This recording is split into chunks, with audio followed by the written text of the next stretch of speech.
Shalom dan salam sehat bagi kamu yang diberkati dan dirahmati Tuhan. Kembali kita berjumpa dalam edisi Renungan Pagi Penyejuk Iman. Tema pagi ini, menaklukkan ambisi di bawah otoritas Allah. Untuk pelayanan firman, mari kita berdoa. Ya Tuhan, kami sangat bersyukur atas kehidupan anugerah-Mu. Saatnya sekarang kami merendukan suara-Mu. Kiranya kuasa Roh Kudus bekerja atas kami semua, yang akan memampukan kami untuk mengerti firman-Mu, dan firman-Mu menjadi motivasi bagi kami untuk menjalani hari ini. Di dalam nama Tuhan Yesus kami berdoa. Amin. Firman Tuhan 1 Samuel pasal 23 ayat 17 demikian. Engkau akan menjadi raja atas Israel, dan aku akan menjadi orang kedua di bawahmu. Saudara-saudaraku, ada sebuah kisah dua orang sahabat sedang mencari harta karun. Mereka bersepakat jika menemukan harta karun itu, mereka akan berbagi sama rata, tak ada yang lebih juga tak ada yang kurang. Berhari-hari bahkan berbulan-bulan mereka melakukan pencarian bersama, susah dan senang mereka hadapi bersama. Pada akhirnya, harapan mereka pun terkabul. Mereka menemukan harta karun itu, sebuah kotak yang penuh dengan emas.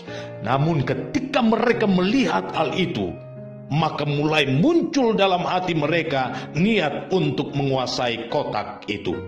Silaunya emas membuyarkan niat mulia untuk berbagi.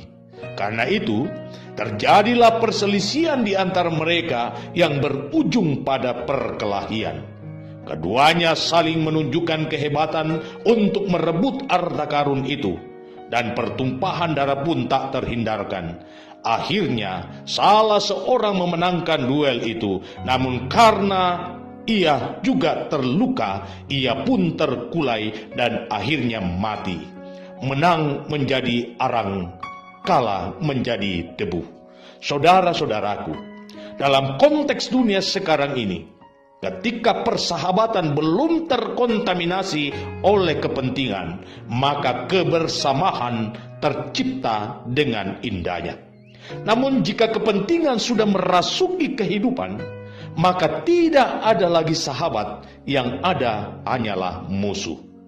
Dalam percaturan politik, bukan rahasia umum lagi jika persaingan yang tidak sehat tak dapat dihindari karena kepentingan politik. Untuk memenangkan kontestasi, maka seseorang harus memiliki kekuatan dalam menyingkirkan lawan politiknya, baik itu kekuatan intelektual maupun kekuatan finansial. Hal ini tidak hanya terjadi dalam konteks dunia sekarang, tetapi jauh sebelumnya hal itu sudah dilakukan manusia.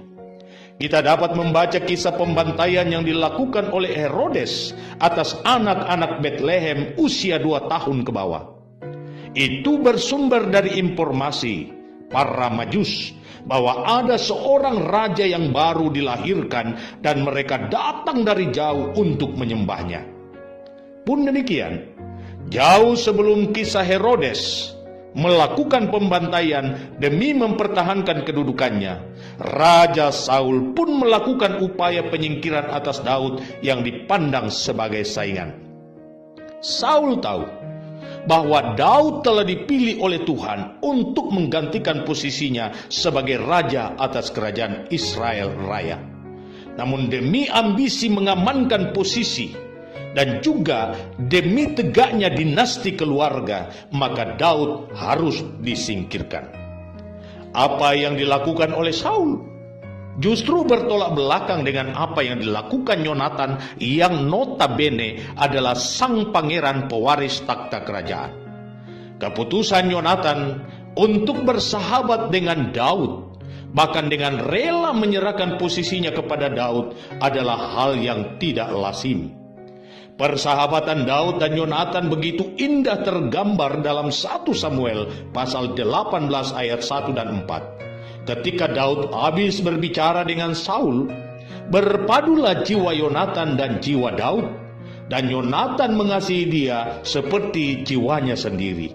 Yonatan menanggalkan jubah yang dipakainya dan diberikannya kepada Daud, juga baju perangnya sampai pedangnya, panahnya, dan ikat pinggangnya.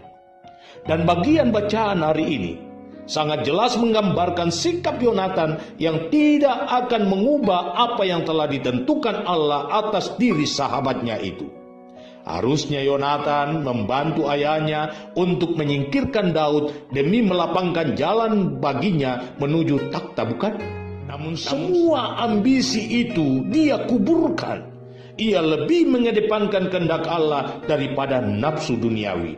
Dan buah dari keputusan Yonatan ini kelak menjadi berkat bagi anaknya Mephiboset.